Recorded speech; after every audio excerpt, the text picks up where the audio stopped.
तो आज से हम लोग कुंडली के 12 भावों के संदर्भ में विचार करना शुरू करेंगे।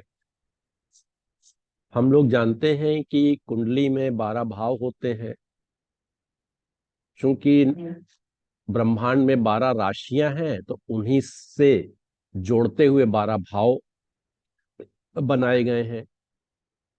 तो ये 12 भाव हैं क्या? पूर्व में हम लोगों ने एक बार चर्चा की थी कि चूंकि हम लोग फलित ज्योतिष होरा शास्त्र पढ़ रहे हैं, होरा शास्त्र का संबंध सीधे से किसी नेटिव जातक मानव जीवन से संबंधित किसी व्यक्ति के लिए भविष्य कथन के लिए कहा गया है। हम्म, तो ये 12 भाव जो है किसी भी मनुष्य के या जातक के या नेटिव के जीवन में जो घटने वाली तमाम घटनाएं हैं, उसके जीवन के विभिन्न पहलुओं से संबंधित जो विभिन्न विषय हैं, ये 12 भाव उन्हीं सभी विषयों को कवर करते हैं। अर्थात किसी भी व्यक्ति के जीवन में जो जो घटनाएं घटती हैं, अब घटनाएं क्या घटी? उसका विवाह हुआ, उसको नौकरी मिली, उसका संतान हुई, उसने कॉलेज में एडमिशन लिया, उसने प्रोफेशन शुरू किया, वो बीमार हुआ, कष्ट हुआ, लंबी यात्रा पे गया, है ना? या कहीं उसे कोई अन्य परेशानी आई। नौकरी है तो कैसी रहेगी, धन है कि नहीं है, लाभ होगा कि नहीं होगा, होगा तो कितना होगा। There are thousands of subject which are related to different aspect of life of a person। तो ये जो हजारों हजार विषय हैं, इनको इन कुंडली इस कुंडली के 12 भावों में विभाजित किया गया है।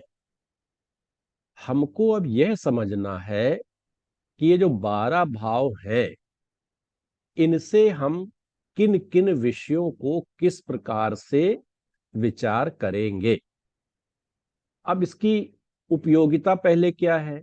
जैसे हम लोग जानते हैं कि देश काल परिस्थिति के अनुसार, अर्थात जातक की उम्र के अनुसार और उसकी घरेलू या सामाजिक परिस्थिति के अनुसार, उसके जीवन के विभिन्न समय में अलग अलग जो है घटनाएं घटित होती हैं। तो इन घटनाओं को उम्र के हिसाब से या जीवन के विभिन्न विषयों के हिसाब से समझना पड़ता है। अब वो पूछ सकता है जातक कि किस समय जो है क्या क्या हमारे में घटनाएं घटित हो सकती हैं। तो किसी समय वो पूछेगा कि हमारा विवाह कब होगा, तो हमें कौन सा भाव देखना है। हम स्कूल में एडमिशन हो जाएगा कि नहीं हो जाएगा, तब हमें किस भाव से समझना है ना? हमारी नौकरी कब लगेगी, या हमें प्रोफेशन, हम क्या व्यवसाय करेंगे, या हमें इसमें लाभ होगा कि नहीं होगा, है ना? हमारे पास कितना पैसा रहेगा, हमारे छोटे भाई होंगे कि नहीं होंगे। तो वो अलग अलग समय में कोई भी व्यक्ति अलग अलग प्रश्नों से अपने संबंध में जानकारी प्राप्त करना चाहता है। तो उसके प्रश्नानुसार ही हम जो है विषय को लेकर के किसी भाव में जाएंगे। तो इसलिए जो है किसी भी फलित ज्योतिष में किसी भी प्रश्नकर्ता या जातक के प्रश्न का उत्तर देने के लिए यह बहुत आवश्यक होता है कि हमको यह जानकारी हो कि जातक द्वारा जो प्रश्न पूछा गया है या वो जानकारी चाहता है या उसकी जो जिज्ञासा है, वह किस भाव से संबंधित है। हम्म, इसलिए हम लोग भावों से विचारणीय विषयों का अध्ययन करते हैं। अब भाव क्या? अगर हम लोग भाव के बिल्कुल एक डिक्शनरी मीनिंग पर जाएं, भाव का मतलब होता है इमोशंस, भावनाएं। तो भावों का एक मतलब ये भी होता है, जिस प्रकार से हम लोग ये आगे देखेंगे कि किसी भी नेटिव की जो जन्म कुंडली होती है, वो दूसरे से बिल्कुल अलग होती है। अब हम लोग इसका बिल्कुल को सूक्ष्म उदाहरण अगर लें, तो बहुत से जो ट्विंस होते हैं, जुड़वा बच्चे होते हैं, जिनमें कभी 30 सेकंड, 10 सेकंड, 1-2 मिनट का डिफरेंस होता है, समझ लीजिए उनका भी भविष्य अलग होता है। उनका भविष्य या काम करने का तरीका, पढ़ाई लिखाई सब अलग होती है। तो कहने का मतलब यह है कि कोई भी दो व्यक्तियों की कुंडली एक जैसी नहीं हो सकती है। बारीक स्तर पर उसमें कई जो है विभिन्नताएं होती हैं। तो इसका मतलब यह कि चूंकि हर व्यक्ति के लिए कुंडली उसके जन्म के अनुसार अलग होती है, जन्म समय के अनुसार, तो भाव का मतलब यह हुआ कि उस व्यक्ति के जो है भाव जो है वो सब व्यक्तियों के अलग अलग होंगे। भाव का मतलब यह हुआ कि जैसे भावों से विभिन्न विषयों का विचार होता है, तो किसी भी हमारे जीवन के किसी भी पक्ष से संबंधित हमारे भाव, हमारे इमोशंस क्या हो सकते हैं। भाव का मतलब ये भी हुआ हमारे इमोशंस अच्छे हैं, खराब हैं, हम उनको चाहते हैं कि नहीं चाहते हैं। अब सपोज किसी के जो है इमोशंस थर्ड हाउस के प्रति अच्छे नहीं है। अच्छे नहीं होने का मतलब हम लोग धीरे धीरे आगे समझेंगे। तो इसका मतलब है छोटे भाई बहनों के प्रति उसके भाव अच्छे नहीं है, या लग्न में क्या है उसके भाव कुछ अलग है और समाज के भाव उसके प्रति कुछ अलग है। तो भाव का मतलब ये हुआ जैसे 12 भाव जो है, तो 12 भावों से जो विभिन्न विषयों का हम लोग विचार करते हैं, तो उन विषयों के संबंध में हमारे इमोशंस क्या हैं, हमारे भाव क्या हैं, हम क्या सोचते हैं, है ना, हम क्या चाहते हैं, और समाज हमको किस प्रकार से, या क्योंकि हमारी सारी कामनाओं की पूर्ति तो समाज परिवार में होनी है, तो उन हमारे जो भावनाएं हैं उसके संबंध में, या हमारे जो विचारणीय विषय हैं उस संबंध में हम क्या सोचते हैं, और समाज या दूसरे लोग हमारे बारे में क्या सोचते हैं, क्या भावनाएं रखते हैं। तो ये भावों का सामान्य अर्थ है। इसको आगे हम लोग धीरे धीरे समझते रहेंगे, लेकिन ये जानकारी बहुत महत्वपूर्ण, भाव का मतलब क्या हुआ, है ना। इसको जैसे हम लोग एक एक भाव पढ़ते रहेंगे तो हम उसके बारे में आप लोगों को थोड़ा थोड़ा बताते रहेंगे।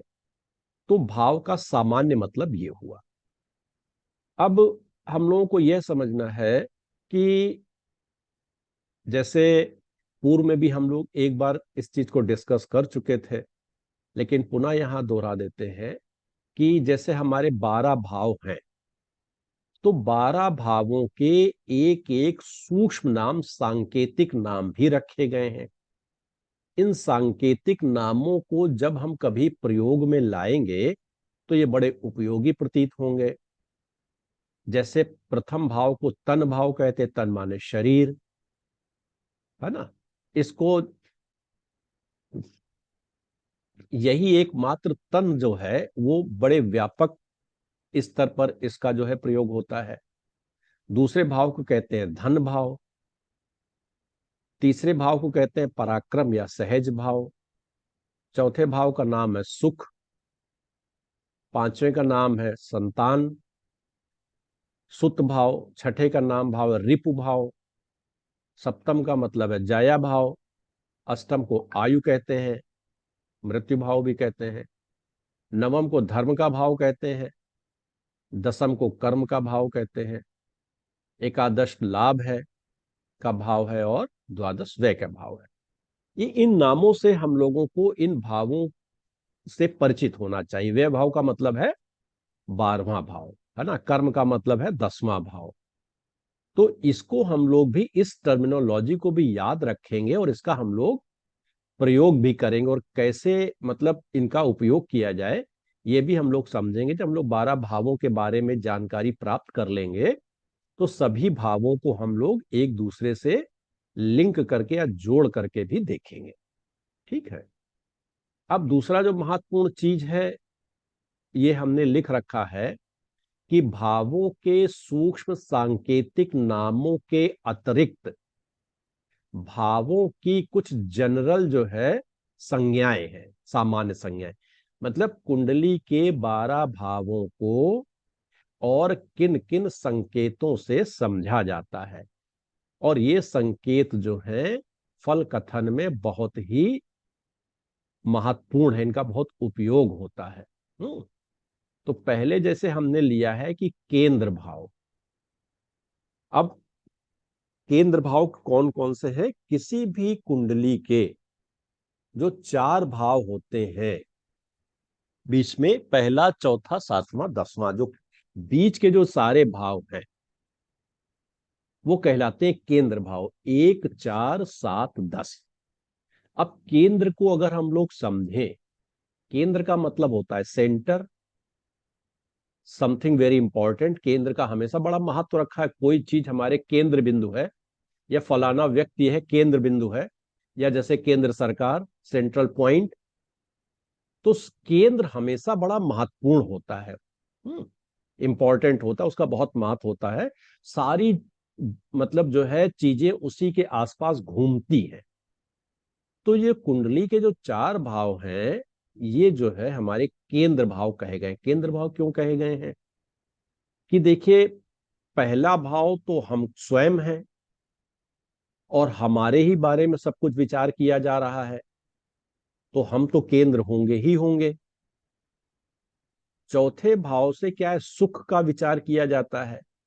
अब हम इस संसार में आए हैं तो हमको सुख भी मिलना चाहिए, और भी कई चीजें हैं जब हम लोग सुख, घर द्वार, माँ, ये सब का विचार किया जाता है। तो जीवन में अगर सुख ना हो, घर ना हो, तो हमारा जीवन बेकार है। और हम लोग, कोई भी मानव होता है, नेटिव होता है, हमेशा सुख के, घर बार के लिए प्रयास करता रहता है, या ये हम कहें कि उसके जीवन का अधिकांश समय घर और भावनाओं और सुख में गुजरता है, पास होता है।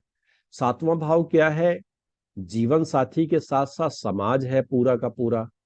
लग्न हम हैं और लग्न के सामने सातवां भाव है। तो सातवां भाव क्या होता है? हमारे अतिरिक्त इस संसार में जो कोई भी है वो सब सातवां भाव है।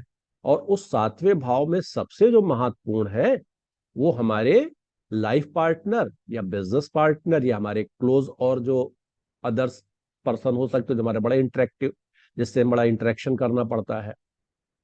तो और इस भाव को भी हम लोग बहुत समय देते हैं जीवन में, ये भाव भी हमारे जीवन में बड़ा महत्वपूर्ण है। और 10वां भाव कर्म का भाव है। और हम लोग जानते हैं कि व्यक्ति लगातार जो है कर्म में व्यस्त रहता है, अनवरत लगा रहता है। इस कर्म को हम सिर्फ प्रोफेशन से ना जोड़ करके देखें, इस कर्म को हम सभी प्रकार के कर्मों से जोड़ करके देखते हैं। ठीक है। तो हम लोगों ने देखा कि ये जो चारों भाव हैं, इन चारों भावों से संबंधित जो विषय हम लोग पढ़ेंगे, इसमें हमारे जीवन का अधिकांश समय जो है व्यतीत होता है, जाता है। तो हमारा समय हम उसी को समय देंगे जो हमारे लिए महत्वपूर्ण हो। तो एक केंद्र भाव कहलाता है, बड़े महत्वपूर्ण भाव है। और इन क्योंकि इनसे बड़े महत्वपूर्ण विषयों का विचार किया जाता है। सभी भाव महत्वपूर्ण हैं, लेकिन इनका चूंकि ज्यादा इन्वॉल्वमेंट होता है, इसलिए इनको ज्यादा महत्व दिया गया है। इन केंद्र भावों को विष्णु भाव भी कहते हैं। बहुत से लोग कहेंगे विष्णु भाव में ये बैठे हैं, तो विष्णु भाव मतलब केंद्र भाव। ठीक है। अब हम लोग पुनः आ जाते हैं नेक्स्ट। तो अब ये 1, 5, 9 जो पहले नंबर का भाव है, और 5वें नंबर का भाव, पहला, दूसरा, तीसरा, चौथा, 5वां, छठा, 7वां, 8वां, 9वां।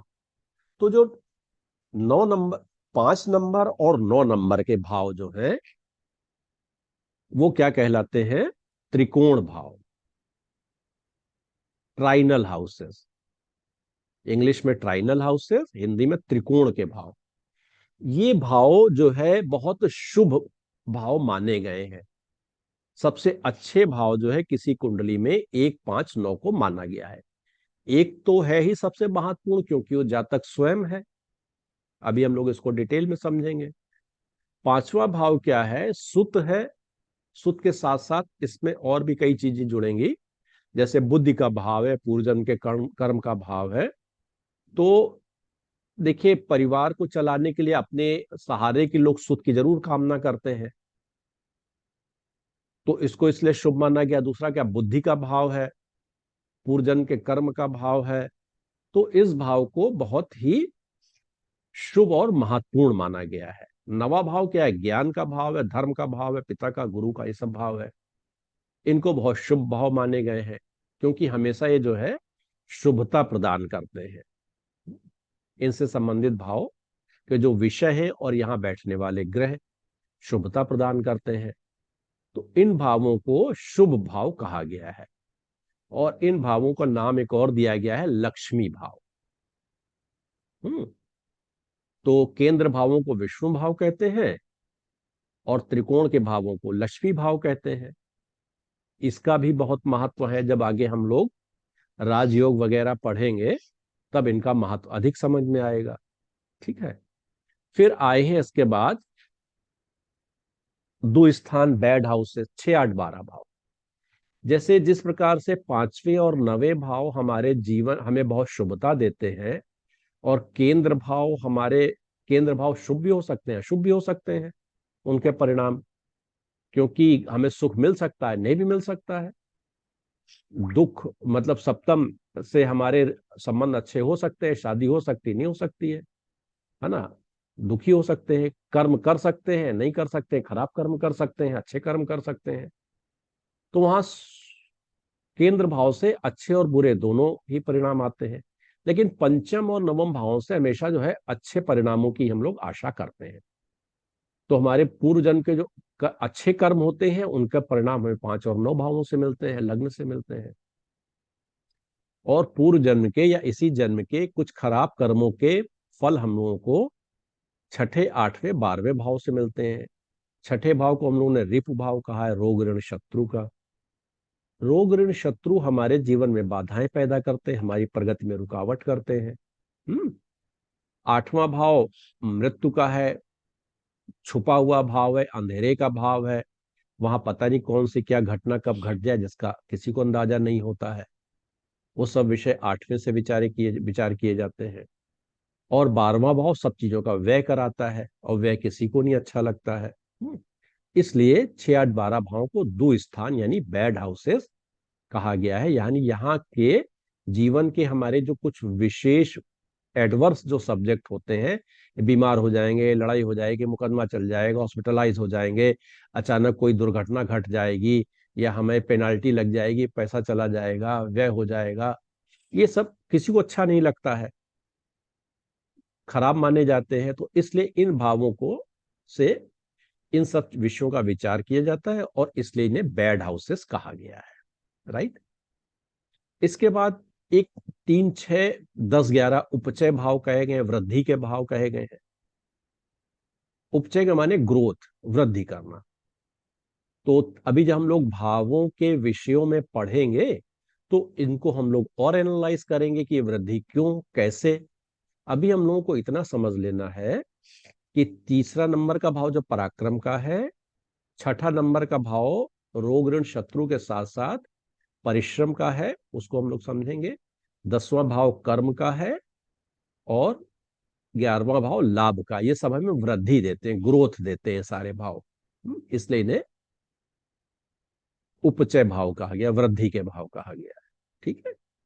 फिर आए हैं मारक भाव। दूसरा और 7वां भाव जो है मारक भाव कहे गए हैं। मारक का मतलब जो हमें कष्ट देते हैं। इसको भी हम लोग समझेंगे कि मारक क्यों कहते हैं। मारक माने मारने वाला, है ना, परेशान करने वाला, मृत्यु भी देने वाला, और साथ में मारक माने मारना, परेशान करना। तो इनको मारक भाव कहते हैं। इन संज्ञाओं को हम लोग याद रखेंगे। जब इन भावों से संबंधित विषयों को हम लोग एनालाइज करेंगे तब इनके जो नाम है उनकी सार्थकता को भी समझने की कोशिश करेंगे। ठीक है। तो ये हो गया हमारे 12 भावों और उनके जो है जो संज्ञाएं हैं उनका संक्षिप्त परिचय। ठीक है।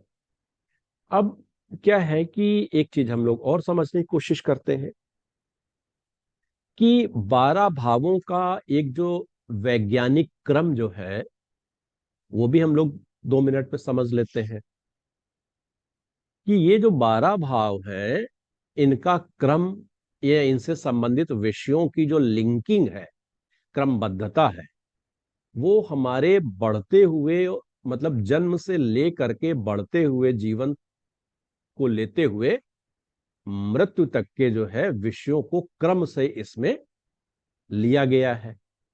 अब वो क्रम कैसे हम लोग समझते हैं उसको भी हम लोग समझेंगे। अब जैसे प्रथम भाव से हम लोग, लग्न से हम लोग जन्म का विचार करते हैं, शरीर है, उदय है। तो हम लोग चूंकि यहां मानव की बात कर रहे हैं, वैसे तो लग्न में बहुत सी चीजों का उदय होता है।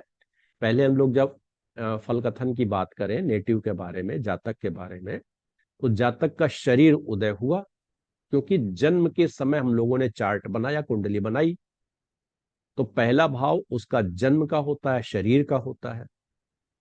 तो पहले भाव को इसीलिए तन भाव कहा गया है कि जातक के शरीर ने जन्म इस ब्रह्मांड में लिया, ब्रह्मांड में उसका शरीर उदय हुआ। तो पहला भाव हो गया। अब दूसरा भाव धन का है। तो शरीर के पोषण के लिए धन की आवश्यकता होती है, क्योंकि धन से ही हमें भोजन मिलना है, वस्त्र मिलने हैं, है ना। तो सेकंड भाव को धन भाव कहा गया है, उसको पोषण का भाव भी कहा गया है, हाउस ऑफ सस्टेनेंस। इसको भी हम लोग ध्यान देंगे कि सेकंड हाउस जो है, जब कहेंगे सेकंड हाउस पोषण का भाव है, सस्टेनेंस, हाउस ऑफ सस्टेनेंस है। तो ये हम लोग देखेंगे कि सेकंड हाउस किसी भी भाव से अगर सेकंड होगा तो हाउस ऑफ सस्टेनेंस होगा। इसको हम लोग विस्तार से समझेंगे। तो यहाँ क्या है, धन की सेकंड हाउस से भोजन का विचार भी किया जाता है। तो शरीर के पोषण के लिए धन की आवश्यकता है, धन से ही हमारा भोजन आएगा, वस्त्र आएंगे, तो इसलिए सेकंड हाउस से धन का विचार करते हैं। और फिर थर्ड हाउस में आइए, शरीर के और धन की रक्षा के लिए या उसको बनाए रखने के लिए हमें थोड़ा पराक्रम करना पड़ेगा। तो थर्ड हाउस को पराक्रम भाव के, पराक्रम प्रयास, एफर्ट्स करने पड़ेंगे, आना जाना पड़ेगा, कुछ प्रयत्न करने पड़ेंगे धन को बनाए रखने के लिए, कुटुंब को, वस्त्रों को, भोजन को बनाए रखने के लिए, भोजन को प्राप्त करने के लिए कुछ हमें प्रयास करना पड़ेगा। तो हम थर्ड हाउस की बात करते हैं। थर्ड हाउस क्या, पराक्रम, प्रयास, एफर्ट्स, काहे के लिए, सेकंड हाउस के संबंध में या पूरे लग्न दोनों भाव के संबंध में वो हमको प्रयास करने पड़ते हैं। तो इसलिए थर्ड हाउस को पराक्रम भाव कहा गया। फोर्थ हाउस हमारा सुख का या भावनाओं का भाव है। अब क्या है कि जब हम लोग कोई प्रयास करते हैं, प्रयत्न करते हैं, एफर्ट्स करते हैं, तो उसमें क्या है, हमारी भावनाएं और रुचि का इन्वॉल्व होना जरूरी है। अगर हमारी रुचि होगी, हमारे इमोशंस होंगे, तभी हम उसमें प्रयास करेंगे। और हम प्रयास क्यों करते हैं, सुख के लिए करते हैं, घर के निर्माण के लिए करते हैं। तो चौथा भाव क्या है, सुख का है, भावनाओं का है, घर का है। कि सारे प्रयत्न हम अपने सुख के लिए करते हैं, और सुख सबसे ज्यादा कहाँ मिलता है, घर से मिलता है। तो चौथा भाव क्या है, सुख का या घर का, इसलिए ले लिया गया। पांचवें भाव को सुत कहा गया है, और क्या कहते हैं, विचार शक्ति या बुद्धि का भी कहा गया है। तो ये कहा गया है कि हमारे पास शरीर है, धन है, परिश्रम है, इच्छा शक्ति है, सुख है, सब कुछ है, परंतु इनको जो है, इनको प्राप्त करने की या इनको, इनका उपयोग करने की अगर हमारे पास जो है विचार शक्ति नहीं है ना, ये ज्ञान नहीं है, तो हमारा जीवन आगे नहीं चल सकता है, हम इसको प्राप्त भी नहीं कर सकते हैं। तो इन सब चीजों को प्राप्त करने के लिए, इनको बनाए रखने के लिए, इनका सदुपयोग करने के लिए हमको विचार शक्ति, बुद्धि की आवश्यकता पड़ती है। अब पंचम भाव से इसीलिए विचार शक्ति की बात आ गई। अब क्या है कि फिर शरीर, धन और सुख और इन सब की क्या कहते हैं, विचार शक्ति, इन सब की रक्षा करने के लिए, इन सब का क्या कहते हैं, संसार में हमारे बहुत से विरोधी भी होते हैं, बाधाएं भी होती हैं। तो उन बाधाओं को पार करने के लिए, है ना, हमें विचार शक्ति की जरूरत पड़ती है। इसलिए पड़ती कि हमें संसार में हमारे जो शत्रु हैं, हमारी जो बाधाएं हैं, हमारी जो कठिनाइयां, हमारे जो अड़चन है, उनको जो है, उनसे हमें पार पाना है। और उनसे हमें कुशलता पूर्वक इस प्रकार से पार पाना है कि हमारा पिछला जो चीजें हैं वो सब बची रहे, घर, सुख, ये सब चीजें। तो छठा भाव क्या कहता है? इन सब चीजों से बुद्धि और ज्ञान के माध्यम से, योग्यता के माध्यम से बाधाओं और इन सबको पार करना है। फिर जब हम लोग बाधाएं पार कर लेते हैं, समाज की, संसार की, तो हमारे क्या होता है, फिर अन्य हमें संसार इस या बाधाएं पार करने के लिए हम अन्य लोगों के सहयोग की भी जरूरत होती है। हमारे पास सब कुछ हो गया, या पुत्र प्राप्ति के लिए, संतान प्राप्ति के लिए हमें विवाह करना पड़ता है, या समाज के अन्य कार्यों के लिए हमें अन्य लोगों के सहयोग की जरूरत पड़ती है। तो इसलिए सातवां भाव क्या, विवाह का दे दिया गया है, अन्य लोगों के सहयोग का दे दिया गया है। ठीक है, दूसरों से मिल करके चलने की बात की गई है। अब क्या है, ये सब चीजें जैसे शरीर है, धन है, प्रयास है, घर है, सुख है, बाधाएं हैं, जीवन साथी है, इन सब का लिए तभी इनका सदुपयोग हो सकता है, या ये तभी हम कर पाएंगे जब हमारे पास आयु हो। तो आठवां भाव आयु के लिए कहा गया है ना।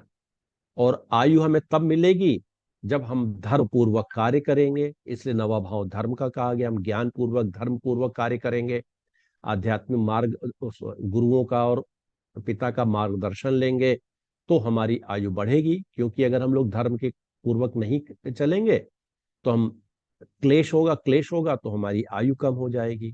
ठीक है। और इन सब धर्म पूर्वक चलने के लिए, जो नवा भाव इसीलिए धर्म का हो गया, हमें धर्म पूर्वक चलने के लिए हमें कर्म करना पड़ेगा समाज में। तो दसवां भाव हम कर्म मतलब इन सब के लिए हमें एक्टिव होना पड़ेगा, है ना। तो हमें दसवां भाव कर्म का भाव हो गया।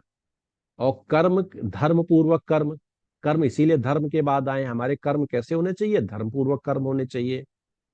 और कर्म तब तक बेकार है, या पिछले भाव हमारे आ, उनकी पूर्ति तब तक नहीं हो सकती जब तक हमें लाभ ना हो। तो हम लोग धर्म पूर्वक कर्म करें, और उससे जो है युक्त युक्त पूर्वक जो लाभ होगा, उसी से हम अपने जीवन की इन सब चीजों को पूर्ति करेंगे। और उसके पश्चात ये, या कहें जोड़ा गया धन का व्यय होना, या हमारे शरीर का व्यय होना, मोक्ष में चले जाना। कर्म करते करते हम लोग मोक्ष में चले जाते हैं, मृत्यु हो जाती है। तो 12वां भाव व्यय का या मोक्ष का रखा गया है। तो सिंपल एक लॉजिक थी 12 भाव के विषयों को क्रम से रखने की। तो हम लोगों ने अब जो है कुंडली के 12 भावों के संदर्भ में एक प्रारंभिक जानकारी हम लोगों ने प्राप्त कर ली है।